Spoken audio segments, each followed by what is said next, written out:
Но тем не менее я хочу вас спросить вот о чем.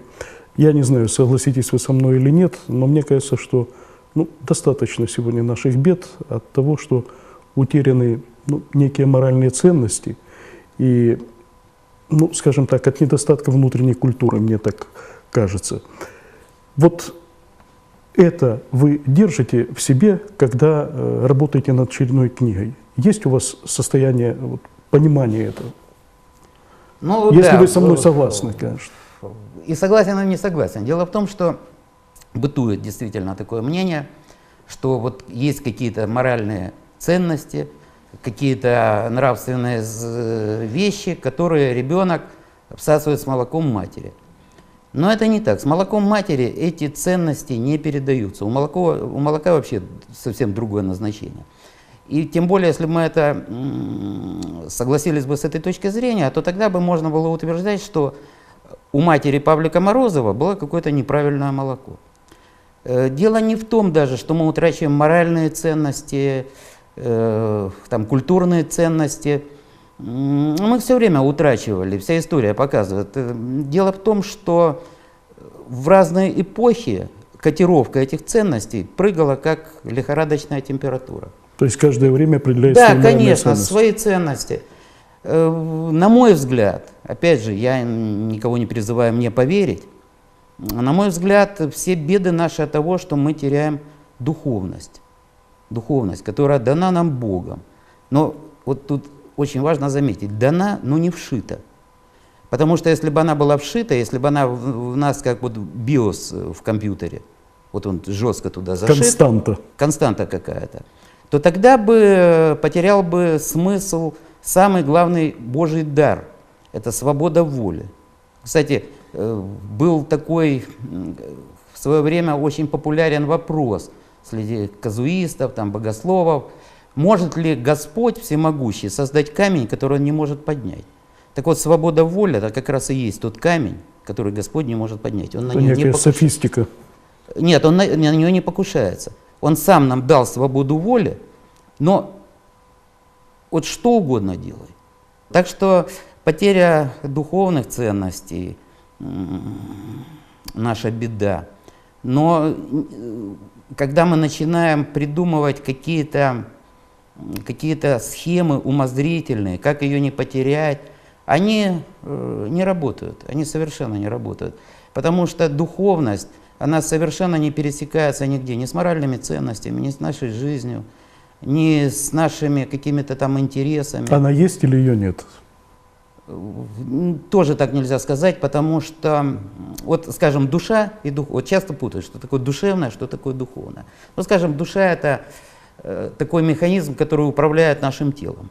Раз, душа бессмертна. Но есть духовное. Вот если представить себе, скажем, озеро представить, вот этот берег – это душевное, а вот этот берег – это духовное. И вот наш кораблик плавает, и он может приблизиться, но такого практически не бывает, это уже такие святые, вот они возле этого берега духовности. А мы все плаваем, кто дальше от берега, кто ближе, но все мы все-таки больше к душевности. С 2002 года вновь занялся журналистикой, попробовал себя в писательстве. Юрий Лигун выпускает книги «Король Головешка» и «Страна без правил». Следующая книга «В банке, как в танке». 2007 год. Юрий выпускает книги «Железный Булкин» и «Тузики не сдаются». А также выходит одна из самых значительных работ Лигуна «Илья Муромец и силы небесные», за которую Юрий получает диплом конкурса «Просвещение через книгу». Роман стал также номинантом премии Александра Невского, входящей в России в 5 крупнейших. «Илья Муромец и сила небесная» – это один из самых известных ваших романов. Он получил, насколько я знаю, премию на престижном конкурсе. Вот почему Илья Муромец, почему былины и герой? Откуда это ваше чувство к Илье Муромцу? Что-то внутреннее, что-то у вас тоже с детства? Откуда? Это очень сложный вопрос для меня. Сейчас попробую ответить. Дело в том, что откуда приходят книги, которые пользуются популярностью, рассказать совершенно невозможно. Если знаешь откуда, то это только из твоего пальца. Это неинтересно, это книги-однодневки. А вот когда это приходит действительно вот сверху, это да. Причем тут нет никаких таких специальных упражнений, как это вызывать духов. Нет. Нет. Действительно, Бог, наверное, видит, что вот этот человек, ну, наверное, сможет это сделать. И он это дает. И вот тут, кстати, параллельно хотелось бы сказать, как часто мы путаем, вот такое есть заблуждение. Вот я писатель, прочитали мою книжку, и вы представили какого-то такого вот человека, на чем-то на Муромца похоже, чуть ли не монах. На самом деле совершенно другой. Я когда выступаю перед детьми, первое, что я вижу, это я захожу в незнакомую аудиторию, в библиотеке или в школе, они вот так вот. И видят, какой-то бандюга пришел. Вот такое пузо, короткая стрижка, это сейчас еще зарос. Заросший пришел.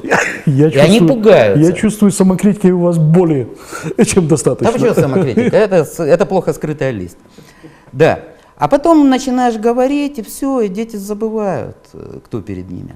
Так вот, часто мы себе выстраиваем какой-то образ. Я прошу прощения, хочу вас перебить. Я думаю, они не забывают, кто перед ними. Они начинают понимать, кто перед ними. Ну, это уже совсем открытая лесть. Ну, спасибо. Спасибо, может быть. Обычно с детьми очень хорошо проходят встречи, мне это интересно. Вот. Было бы странно, если бы это было неинтересно. Да, так вот два слова. Мы часто путаем дар и его носителя. Вот самый простой пример. Ослик, ну это очень известный пример. Ослик, который в вербное воскресенье вез Иисуса Христа в город. Что видел этот ослик? Он видел, что толпа ликует, толпа кричит «Осанна», и ему под ноги, ослику, стелят одежды. Вот бывает путаница какая. А на самом деле дар – это очень вообще-то сложная вещь, это тяжелый груз. И мы не совпадаем с даром. Это, наверное, нормально, потому что Господь сказал, что мы скудельные сосуды, то есть глиняные сосуды, чтобы через нашу немощь Бог мог показать вот свою силу. И я так думаю, что все мои книги вот через эту немощь написаны. Вернемся к Муромцу. Я сейчас открою страшную тайну, я так думаю, что отвернется от меня половина читателей, причем большая половина. Я очень не люблю историю. Вот не люблю. У меня по истории была 5, но эта 5 была не настоящая. То есть она была, ну просто память была хорошая. Прочитал, ответил. Но не было там захвата, не было истории. А с Муромцем получилось вообще интересно. Есть у меня такой друг, Павел Оберемок. Совершенно потрясающий человек, боец, бизнесмен. Участвовал даже когда-то, Паша, прости, в боях без правил. На заре, когда все у нас тут разваливалось. Вот. И он год за мной ходил за мной и говорил: Юра, напиши про Илью Муромца. Он мне говорил: роман, рассказывать, что-нибудь напиши.